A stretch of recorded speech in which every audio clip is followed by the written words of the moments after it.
Final step. Complete a full number line.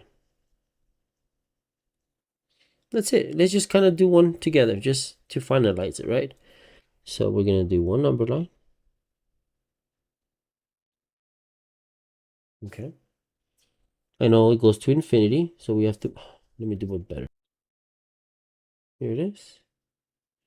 First part, this is.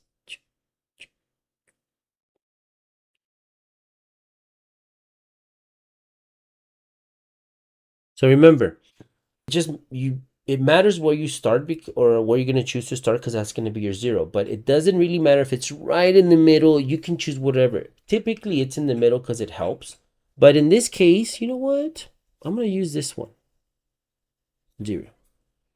And the same thing, we know to the right is positive and to the left is negative. And simple. You know what?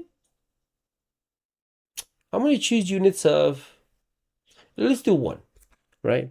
So to the right is 1. So 1, 2, 3, 4, 5, 6, 7. And we know all those are positive numbers, right? We can write the positive if we want.